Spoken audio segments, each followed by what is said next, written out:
You want me to start? Okay. Well, yeah, how do we start? Right there. That's what we're going to go with. Okay.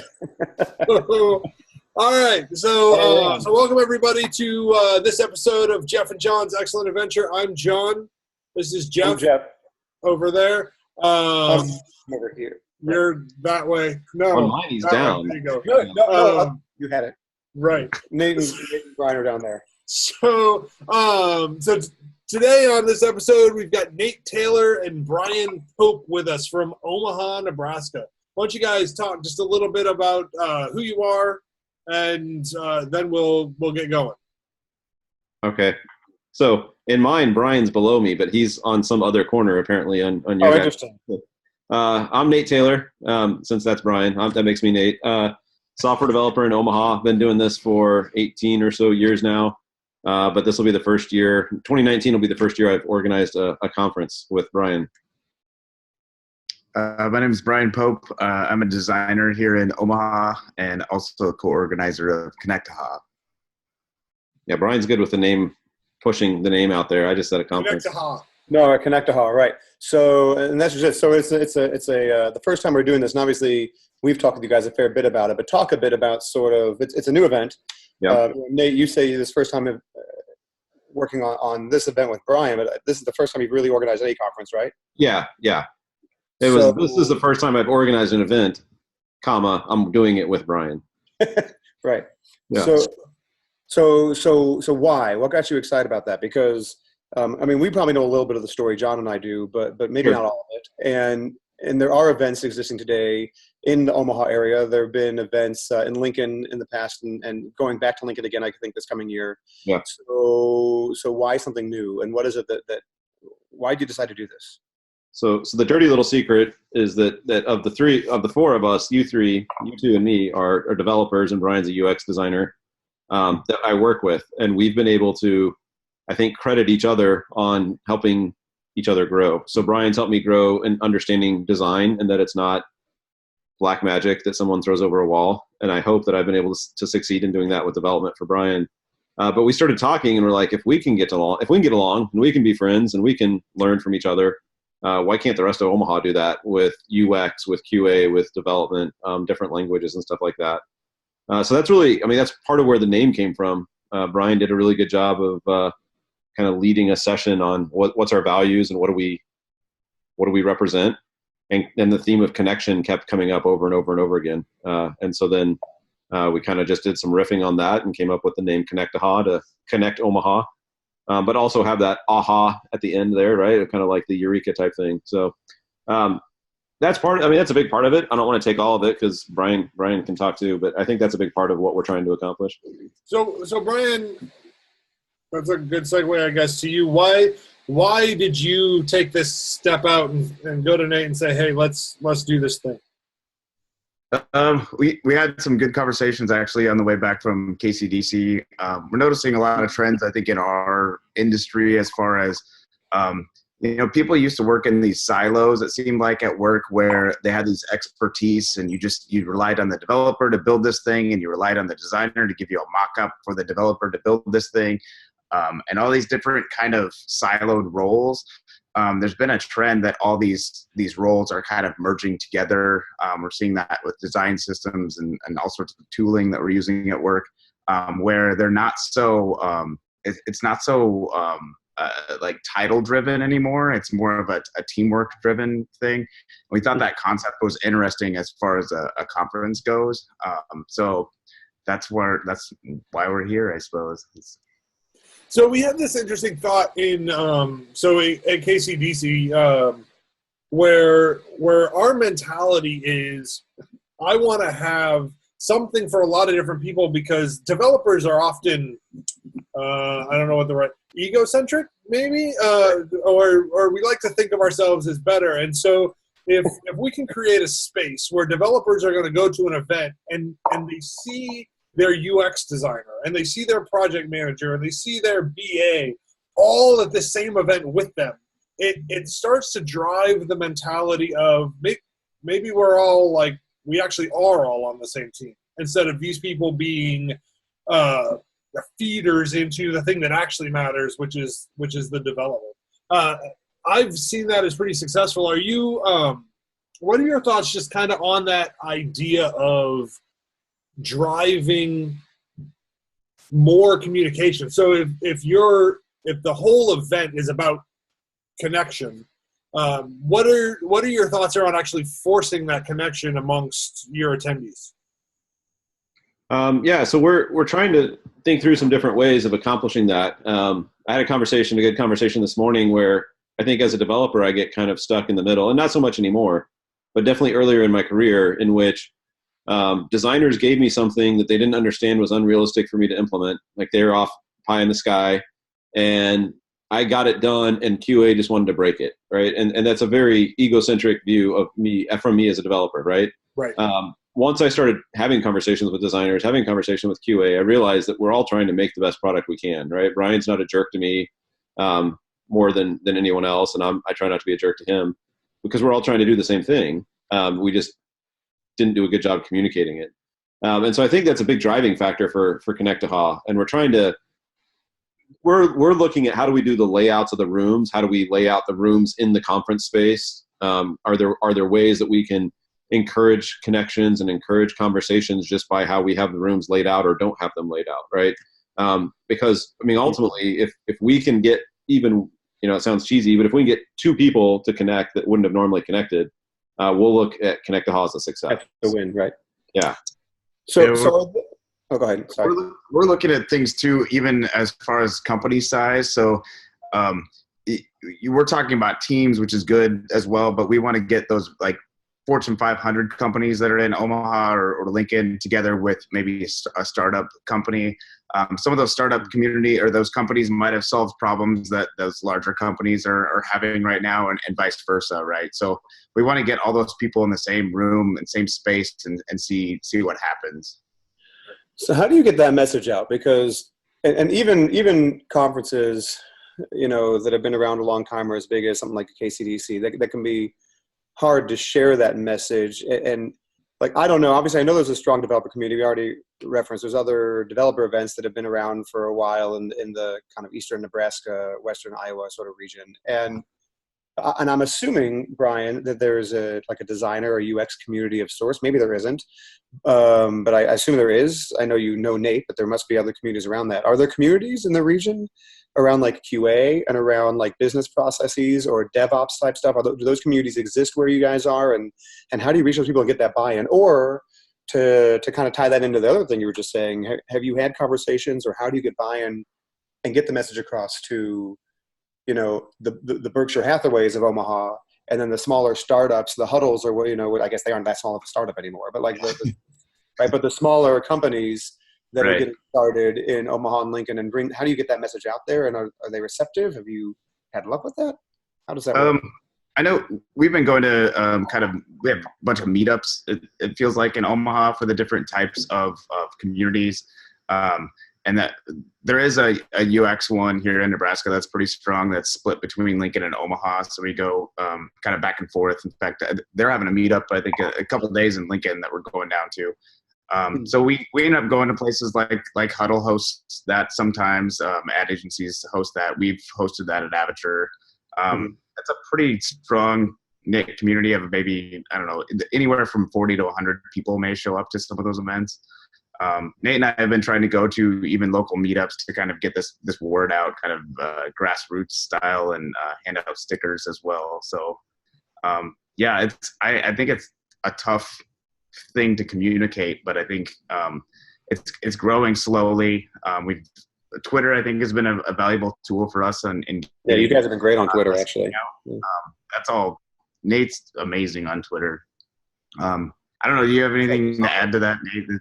Yeah, I mean, I think we're kind of in that shaking hands and kissing baby phases right now, right? Like we're hitting meetups that we wouldn't normally go to because they're technologies that we don't normally use. And the other thing that we've done is it plays off of the Connectaha thing, but in Gladwell's book, The Tipping Point, he talks about the mavens, the salesmen, and the connectors. And the mavens are people that's on this podcast right now. They're like the experts. They're the ones that know the stuff. The salesmen are what you would think of as a salesman, and then the connectors are the ones that always know somebody, right? So that guy or that gal that knows 100 different people, and whenever you're like, oh, my my lawnmower broke down. They're like, oh, I know the best repair guy, right? That's the connector. I might be that guy more than the Maven. I don't know if I'm an expert on anything. That's Jeff, definitely. Okay. So some of us on this are Mavens, and then we've got Jeff. So it's like one of these things is not like the other, right? That's usually me. Yeah, in lots of ways, and that's okay. But we're trying to hit. I mean, being in Omaha for the last 11 years now, and being involved as an interviewer at companies, I've met a lot of recruiters and have tried to find the ones that are good, not just at like getting me people, but understanding the relationships and that kind of stuff. And so we've been starting with them, and we've had one or two that I talked to, and Brian and I actually went out to drinks with her last night, and she's just out like selling this thing with not, we didn't ask her to, right? She was just like, Omaha needs this. And so she's out talking to people. That's she's great. out trying to get her business drummed up. And she's like, hey, while I'm here, do you guys know about Connectaha? Have you heard about that? Are you going to send people? And she's doing a really good job. She even though, to get back to John's point, she even kind of missed that it was not just across languages. So she's looking at whether you're Java or .NET. And we're like, no, that's great. But it's also any software professional, anyone that's on part of a software team, that's who we want there, right? BAs, QAs, data science, DevOps, all of it. And so it is taking some time, because Omaha has some good developer conferences. There's a good, strong UX meetup. I don't know of anything for the others. I don't know anything for BAs, anything for DevOps. There's some data science stuff, but nothing for QA. And so, in fact, even when we talk to some of the UX people, Brian can attest, like, we start talking to them and they're like, oh, we've never had a conference in Omaha that we could go to and speak at. Yeah, and we're like, yeah, that's this one, right? And so we got some good submissions after that. Well, and that's okay. So let's talk about that side of it for a little bit, because I feel like we've had some success in Kansas City with that, which is giving your local people a hometown opportunity to grow their skills, Mm-hmm. and creating a community where you can say, hey, local Omaha people, in this case, come speak here, where you're speaking in front of your peers, people that know you. It's a little bit more of a safe space. And then using that as a catalyst to send regional people out into the world. What are your thoughts on that? Is there a drive to pull in those local speakers?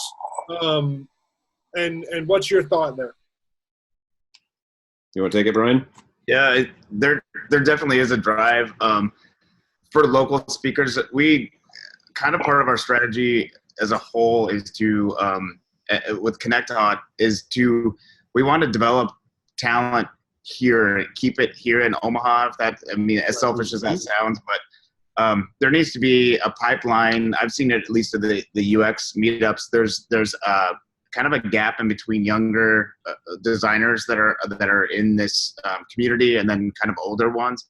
There's not as many older ones here, and those older generation or those older people need to be teaching those younger people how to get better. So as far as like speaking and that stuff, we have kind of some outlined plans, I think, for down the road of how we're going to introduce new speakers and how we're going to develop that pipeline as far as speaking talent locally, right? But and also we also think it's going to just help the community in general as far as making, creating this environment for people to come to our conference and learn and drive that pipeline of talent. Keep it here. We have some large Fortune 500 companies, I think, that would thrive from that talent. We learned last night that I think Omaha in general is behind by about 1,500 tech jobs, and that's only going to climb in the next, I think it was 5 years. It's going to be up to like 10,000 tech jobs will be needed here. The Chamber of Commerce is trying to, get all these great companies here in Omaha, and those companies are looking for great talent, right? So we need to maybe supply that talent. We need to keep that kind of homegrown talent. We need a way to develop that talent, and then everybody as a whole, the community is better in the long run. Yeah, look, I don't think it's selfish at all. You said something a couple minutes ago how like it may seem selfish to want to keep talent in Omaha, but I don't think that's the case. I think that, that's part of what community is about, right? I mean, these are it's not really a secret. The vast majority of community-driven, community-run events that we have in our industry, no matter how big or small, the bulk of the attendees for those events are still local to regional people. We want to try to bring speakers, and maybe sponsors and business partners from around the country or the world, because they bring new perspectives, right? And they provide new perspectives to the people in our communities. They allow people. There's a conversation that John and I had. I think you were there, John, when we talked to Todd Gardner about that. Right? Is his big thing about bringing more speakers in from other places is you're allowing people who can bring diverse experience and perspectives from other communities, from other regions, from other backgrounds, and share them with your people. But you still want your own community to grow. You're, like you said, you're trying to grow jobs and grow opportunities for the people in your own backyard. I do think there's room for the mentoring too. And I think it's a two-pronged thing. So John talks about we talked a minute ago about how we have speakers at KCDC who have started, like we give them opportunities. We want them to feel like they're in a safe space to give those talks and then send them out to the world. But then on the other hand, there's also like mentoring that goes into that too. And there are programs, John and I try to mentor a handful of new speakers every year, either within our own companies or that we meet in the community. And we always try to find people who we think have passion and interest. But there's also, there's room for trying to find local people who are your local speakers to go into your local community to bring those people up, right? Because if you try to do it beyond that, like we sometimes mentor people who don't live in the same town as us, but it is so much easier when you can go and say, hey, you know what, I got a little extra time today. Let's go grab coffee and talk.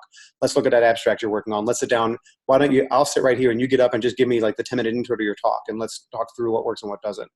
And you can build people up that way if it's local, much more than you can do if you turn that into a big like global thing. So you should definitely, and you guys have quite a few talented speakers in Nebraska. I mean, it's already, there's quite a bunch. I mean, several at Aperture where you guys are, and in the community generally, there's some really good people. I think if you focused, I think you got to get through the first year of Connectaha, but I think if you focus on, having a goal of saying, let's build a mentorship program to grow that talent, you guys can do that easily where you are, I would think. Yeah, and that's hit on a couple of things, right? So like you talked about, bringing in those regional, national, or in your guys' case, international speakers, which is exciting to be able to say in the first 5 speakers that we rolled out that we have all of those. We have 2 local people. We have a woman flying up from Atlanta or coming up somehow from Atlanta, and then we have you 2 as international speakers. And as we look at more of the speakers, like we've gotten submissions from national and regional speakers. One of the things that we want to do is get those speakers, let them give their talk, right? Absolutely, this is what they want to talk about. But with a select few of them, handpicked, we're going to ask them to do a separate second session, that we're calling the AHA sessions, where we get in a room and you get to ask them whatever you want to ask them, right? So if we can get the Corey House to come here and talk about React, and then we can throw people in there and say, hey, here's your chance to ask literally the top React guy on Pluralsight questions.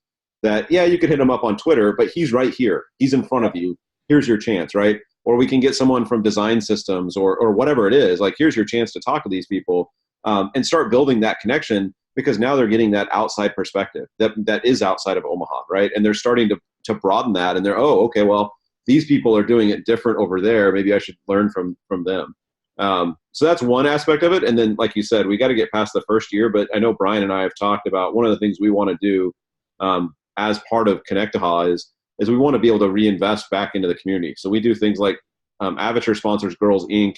There's some Girls Who Code. There's some other things like that, right? It would be great for Connectaha to be able to go back in year 2, 3, 4, 5, whatever, sometime in the future, and start contributing to that of like, here's some high school kids that are wanting to get into STEM, right? Can we help you in some way, shape, or form? Whether it's, financial, or we can coordinate people to come in and talk to your program because we have those connections. So it's all that kind of stuff that we're looking at. If we can make Omaha better, all it does is make all the companies in Omaha better, right? Like there's really not a loser. Right. Except for maybe Kansas City, but we don't care about that. So right. I don't live there either. Remember, everyone just thinks I do. I know. But there's this concept of the rising tide, right? Where we can make everybody a rising tide raises all boats, right? And so I don't feel, and I've never felt competition amongst these events, right? So we're KCDC, we're in Kansas City. There are 12 technology events in Kansas City every year. It's about one a month. within a few hundred miles, there's probably 20 more that are of substance that I can think of and we can refer to. And the reality is there are more than enough developers to just go to one, let alone I'd love it when people go to multiple, right? So if we can create an environment where people are going to a couple of different of these events and seeing the same message and having that message reinforced over and over again, that's nothing but positive for everybody. Right. So the idea, and we kind of started this question off at the beginning with, there's already a bunch of events already. Why do you need some? Why did you add one? And I love the answer to that, the connection focus. But the reality is there's a lot of developers who don't get reached by a lot of these events that already exist. And so if something a little different can show up that piques some interest, now you're serving a group of people that hadn't previously been served. And I think there's a lot to say about it. Yeah, and community. Go ahead. Well, I'll also say is community means so much more. It's like it's a very all-encompassing term, right? So you can say, well, the Omaha community, but it can mean so much more. It can be the developer community, the .NET community in Java, the UX community. It can mean, it can mean disadvantaged, or underrepresented groups. It can mean, women in tech or whatever. Like so many different kinds of communities out there. So those events, there are events that serve all those people. And then if you can kind of cross-pollinate and bring people from one to the next, then it's a net positive for sure. It could be the gateway conference. Yeah. We couldn't be the gateway conference. Right. No, you can't. Yeah, I think I saw that there's actually going to be, we're one of 3 new conferences in Omaha this spring. So there's a DEF Con, so purely security focused. Yep. I don't remember what the third one is, but then there's us. You guys have alluded to some others. There's a conference that's HDC is very .NET focused. They're working hard to get out of that. The challenge they have is a lot of the attendees are .NET, and that's what the content that you want, right? And that's great because now that's a place that if you want to go learn more about .NET, that's a good conference. Nebraska JS it does a phenomenal job of talking about JavaScript, right? Yeah, you've been to that, right, John? That one's yeah. I spoke there last year. It's phenomenal on that. Yeah, so they're doing amazing jobs of building up those technologies, right? And we need that because we need people better in JavaScript and better in .NET. But what was interesting to me is I have a good friend I go to breakfast with once a week who's a consultant at another company and has come up in the Java space. And when I first started going to breakfast with him, he'd never heard of HDC, and I'm like, it's 5 minutes from you, right? Right. But he'd never heard of it, and so then he mentions something that I've never heard of because it's on the Java space, right? And you're like, man, Omaha isn't that big of a town, right? We should be aware of these things. But you're organizing an event. Like you're going to be organizing something now, and there's still these events in your town, right? Where you just kind of there, right? Yeah, and I think there's space for all of them because like you said, it's all community, and they're focusing on different things. I don't really think that we're actually competing with anyone, like John said. It's not like, oh, someone can't come to Connectaha if they went to Nebraska JS or vice versa, right? It's go learn something at Nebraska JS and come to Connectaha and talk to people about it, right? Right. That's a great point. So I'm gonna take us in a little bit of a different direction for just a bit, because I know a lot of people who have said, man, I really want to start a conference, or I really want to, I should do a meetup, or and there's a lot of I really want to, but a whole lot of people don't actually ever follow through on that. And you guys have, and you're marching down that path. What are some of the struggles that you've had, maybe that you didn't expect to have, as you've started this journey of building a conference? So what are the struggles that have been a little different? You could take this one. Okay. So, the first one that came to mind was, I think Brian and I, in a lot of ways, are fairly conservative in a reflection of, like, that's Omaha. Like, Omaha doesn't move fast.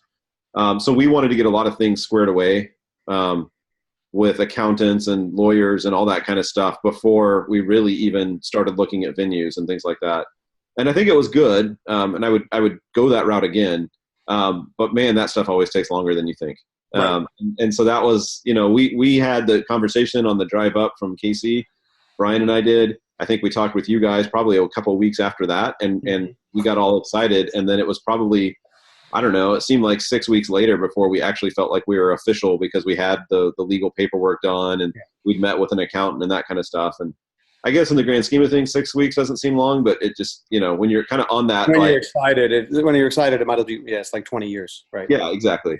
Yeah. And I would say, I won't speak for Brian. I'll let him answer this part as well. But I never had that mentality. This isn't something I've been thinking about for years and years and years of like, oh, I should get this started.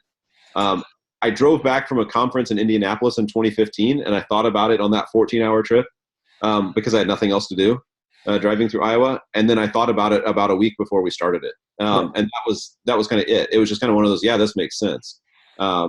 It wasn't something I'd sat and pondered a whole bunch. I don't know. What other struggles have we had?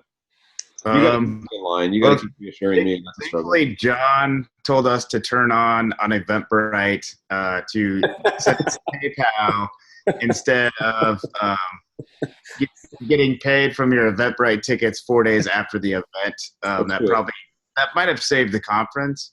Find good mentors. Yeah. Yeah. So if anyone knows any good mentors, we're looking. Right. Yeah. No, I love that. Other than that, I've been telling Nate everything's going to be okay.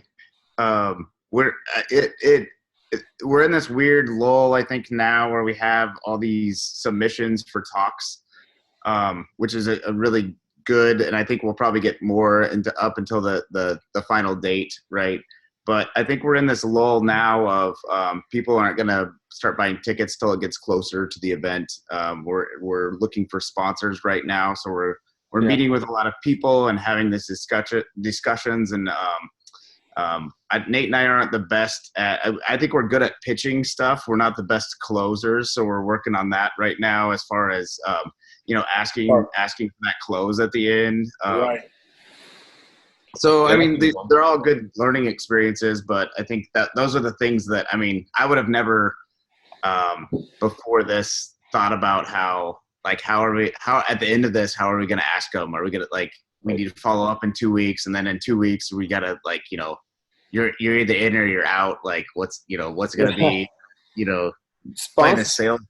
Sponsors is a hard job, man. So John and I don't do that really. We try to help where we can, but that's really Boone.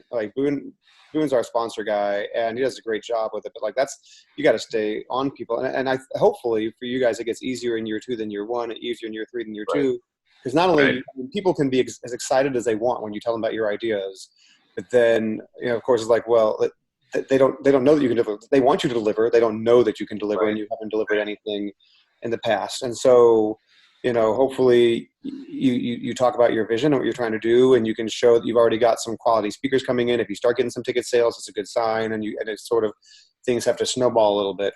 One thing you will find for sure, and this won't change. I mean, I don't know, maybe if you're me, this won't change. Is one, you'll be stressed out every year for the rest of eternity.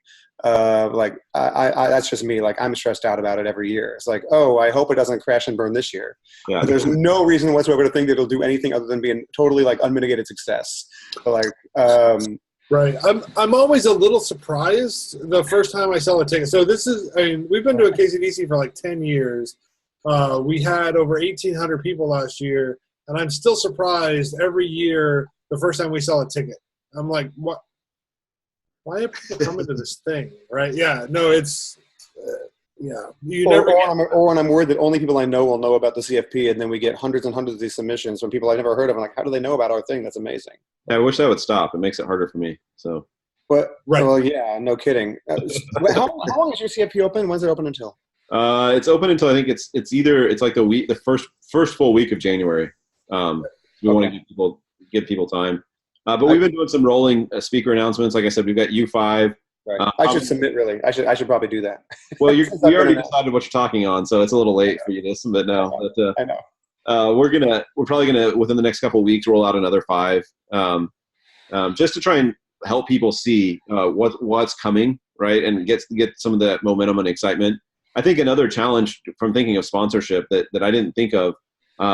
was I know I'm more connected than I think, but the people I'm connected to aren't always the decision makers. So getting to those decision makers, right? Mhm. So I had a great coffee with someone this morning, and she was like, "Yeah, if it's up to me, we'll do the top tier sponsorship." She's like, "But it's not up to me."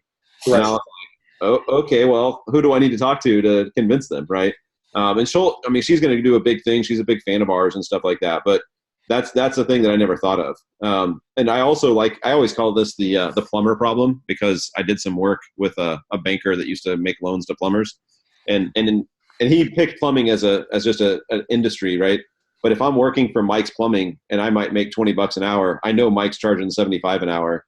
And so I have this decision of like, I'm going to go out and I'm going to start my own plumbing company so I can charge $75 an hour. And most of those plumbing companies end within the first year, because what I realize is what Mike was doing was the marketing and the sales and the payroll and the accounting. And suddenly that $50 an hour difference is worth it for me to not mess with. Right. And I'm doing all of that. Not just me. Brian and I are doing all that stuff, right? We're doing the social marketing and the all of this stuff that I never as a developer thought about. But I'm actually kind of enjoying it. So it's a little like, I don't know that I want to do this full time, but we have a CRM, which I never thought I would have, right? And we're managing contacts through that, and we're sending out emails and all this kind of stuff. And you're like, oh, for a side gig, this is kind of fun. Right. But you have to be prepared for that stuff, because conference organizing isn't just you open up a CFP and you get flooded with these amazing talks, which you do, but it's more than that, right? It's not just sitting there and picking like, what would be the 30 most awesome talks that I'd want to go to. That's right. like much of it. And I was dealing with hotel contracts today. So, right. I mean, there's all kinds of weird stuff that goes on behind the scenes that nobody really ever knows about. Like hotel contracts or your parties or catering or, all of these things. Our vendor list is like 50 vendors for putting on the event that we put on. Right. And there's a lot of lanyard choices. Yes. And T-shirts. Like there's 100 different companies. Which one do you go with? Right. I mean, all of that stuff. How are you printing your badges, and and how are you letting people scan and get their info in? And it's everything across the board. Every small thing that you see at a conference is something that somebody had to think about. The organizers had to spend time discussing and make a decision on and pay for. Right. Yep. Yeah. That's no question. Okay. That's true. Okay. So go ahead. So Nate, I think KCDC was your first event you spoke at? No. No. How did you first get involved? That's where I met you. How did you get involved in the community? Because I don't even know, I met you, Brian, I guess, in Lincoln a couple years ago. It was the first time I met you. But how did you guys get started in this in the first place? In speaking or at Kansas City? No. In speaking, how did you get involved in the community and say, oh, this is a thing that I want to do? Because you both have jobs full time. I know you haven't both been at Aperture forever, but you both have full time day jobs. So this is not what you do, but you've gotten involved and embedded in these communities. How'd that happen? How did you know about it? What made you think this is what you want to spend all your nights and weekends stressing yourself out over? But nobody told me that much. So we stopped the podcast. No. My first time I ever spoke was at HTC in town, and I was working at a company, and they had put out their schedule, and one of my coworkers, I'd gone to HTC a few times. I actually was there the year that Scott Guthrie made a Silverlight announcement or released Silverlight or something like that at HTC. And so, it's had a good reputation. It gets people, good speakers and whatnot. And I'm looking at the schedule thinking about, do I want to go or not? And I see there's a lot of open spots still. And two, there's this name I recognize that's a coworker of mine. And I'm like, I guess they'll take anyone. And I don't mean that in a derogatory term, right? But they're not just the Microsoft employees that are coming to speak here. And so I reached out to the organizer and I said, hey, I noticed you've got a lot of open spots. I've been doing work with Open Rasta, which kind of dates me. This was 7, 8 years ago. I'd love to give a talk on Open Rasta. And he said, well, actually all those open slots are full. I just haven't confirmed them yet. But I do have a hands-on lab. And I was like, cool, what's that? And he's like, oh, you come in and you teach this class for 4 hours. Could you teach a 4-hour class on how to use Open Rasta? I'm like, sure, why not? And so I kicked that off. And then from there, I learned about Nebraska Code Camp, which was a 1-day, we take everyone that submits, we'll take one of their talks. And so I spoke there a couple years. In fact, the first 2 conferences I ever spoke at, Scott Hanselman was a keynote at. And so that was my joke for a while, was that I only spoke at places that Hanselman spoke. And then I happened to see, I don't even know who, someone talking about KCDC like the week after it happened. Like, oh, I had a great time at KCDC, yada, yada, yada. Somebody put out a tweet later that month from KCDC, probably John or maybe Lee, like, hey, what should we take on next year? Like, what would you guys like to see? And I was like, I'd like to see some soft skills talks. And they're like, oh, we'll add that. And I don't know, maybe you guys already had them. But the first 2 talks I gave at KCDC were soft skills because that's what I was focusing on. And so from there, it just kind of blew up. So that's how I got in, was just, I guess, me being pushy little kid with a conference. And then I got the bug. Huh. That's cool. How about you, Brian?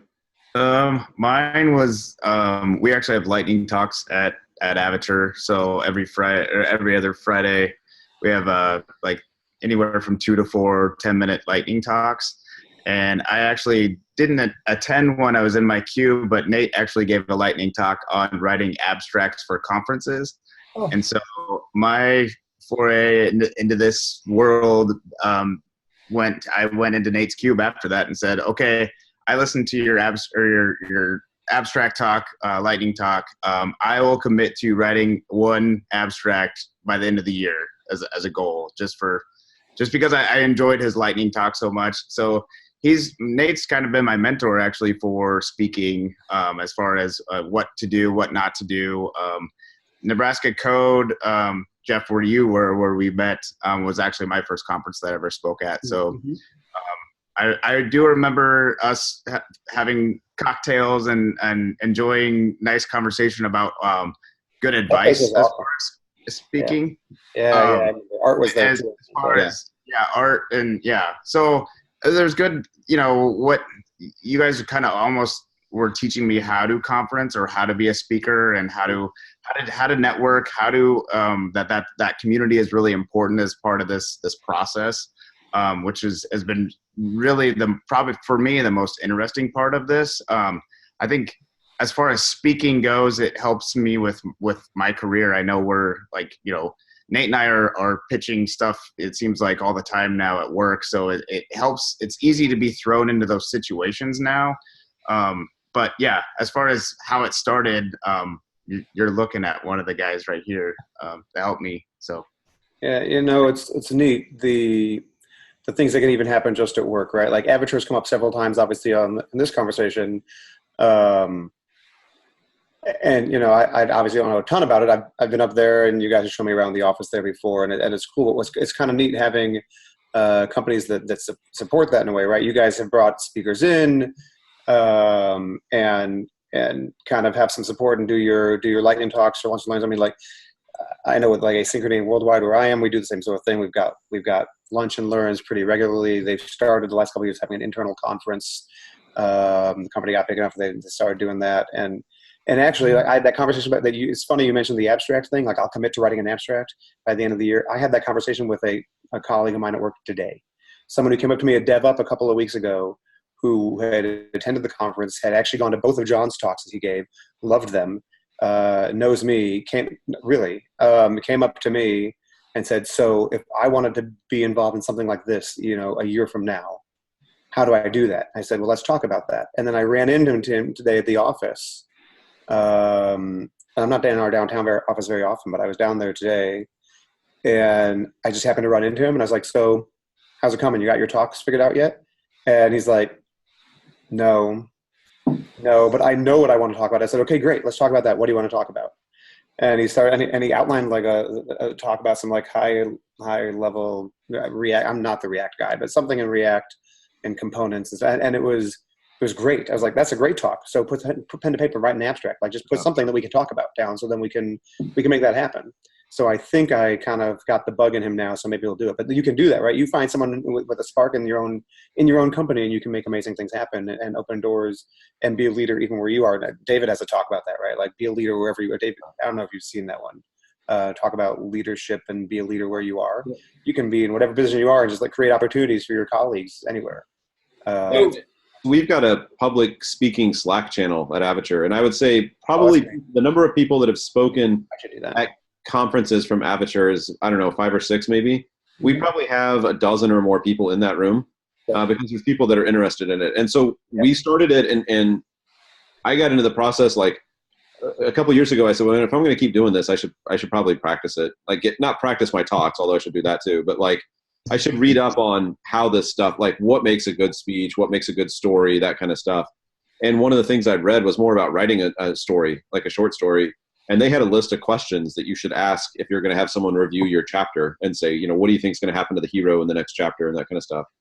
And so I took those to the public speaking room, and I was like, I think we should come up with some questions to evaluate abstracts, so that people can throw it, because that's probably the number one thing that the public speaking room is used for. Someone will throw in an abstract. And before this, we were kind of like, yeah, I'd go see that, or I don't know. And that's so subjective. I mean, there's always subjectiveness to it, right? But it was just kind of like, well, Brian would go see it, so why wouldn't KCDC take it, or why wouldn't some other conference take it, right? And so we started coming up with more fine-grained questions of like, who's the talk for, what's the TLDR of the talk, that kind of stuff. Because it's just one of those things that so many people have questions on, and you know, your abstract's your resume for a conference. It's why should I entertain this talk, right? And so get some of those questions answered. One thing I've started thinking about doing, I haven't done it yet, although we sort of informally did it. Another colleague of mine at work who did submit, we've talked about this person, who did submit to Connectaha. You know, that her abstract came in to me and I looked at it, but ultimately, like, we ended up having, you know, some conversations about it, you guys and me. Yeah. And I started thinking, you know, one thing that's nice is now that you guys are organizers and you're part of our organizer Slack, right? That John and I and some people help moderate, I guess, and run. And I'm starting to think, you know, if you have opportunities and new people coming in, I'm tempted to almost create a new room in that Slack for organizers who are willing to say, hey, I've got this random person. You guys run conferences. I don't want to just be like, don't just let my colleague or coworker or friend take my word for it. Here's this person's abstract. Throw it to the wolves and say, let's pick it apart, and then I'll take that feedback to my friend, colleague, coworker, and say, I talked to organizers from 5 other conferences around the country or around the world, and here's what they thought. Do you think people would do that? Maybe they would.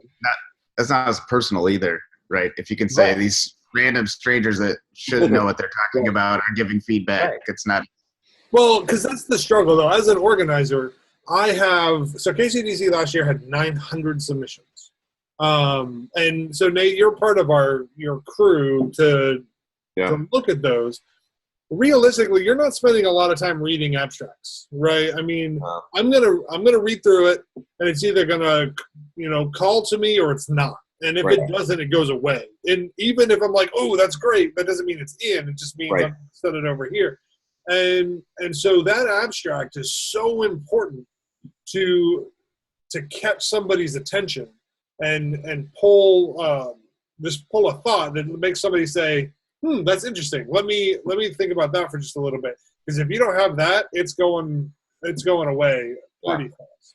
So to make this go full circle, so what the talk Brian was talking about, I said that the abstract is the second most important part of getting accepted to a conference or being involved in a conference, and that the most important part is who you know, right? Because that comes back to connections, and it's not just, oh, I know this conference organizer, so clearly they'll let me in, but exactly what Jeff was talking about. You know this person from Asynchrony, that you know all these other organizers, by this person knowing you, that you're now able to connect and say, let me get some feedback on this talk, right? And because that's a connection that employee, that coworker has. And so I think that's where the real value is. Like, again, not you John said every year you're surprised when KCDC sells tickets, and I'll say this genuinely, like every year for the last 6 years, when my KCDC talk gets accepted, I'm like relieved and excited, and I never take it for granted, right? Yeah. And that's like, I know you guys and I'm friends with you guys and I'll be at KCDC no matter what. But it's still kind of one of those, like, I don't take for granted that you're going to accept it, but I know that I have that connection and you can help me by talking to somebody else. Like, oh yeah, we're not going to take Nate's talks at KCDC, but have you met Nate? Like, he should speak at your conference. Well, I mean, so just to put a little spin on this though, there is a responsibility of a conference organizer to put on a show that is worth the price of the ticket that people are paying, right? Yeah. And so if all of the sessions can't be risks, right? I can't pull 120 new unknown speakers and say, well, I hope this is good, right? I mean, we want to create a section to give the speaker an opportunity, but at the same time, we have to put on a show that's worth the value. And Right. the way we do that is by seeing and knowing people who that we know will deliver every time.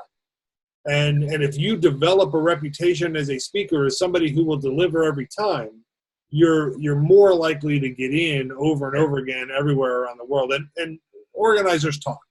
Right. Organizers talk. Different organizers and events have different views on how to do that. Right. And so like KCDC, John, and I don't want to put, I don't want to speak for Lee or for Boone, but like certainly John and I, our view has always been that you don't want to have a terrible talk, but Right. you can, if you have an above average abstract and concept for a talk that is going to be delivered by someone who's incredible, or I can pick an abstract that really sounds amazing, but is delivered by someone who doesn't know how to captivate an audience and can't connect with the room.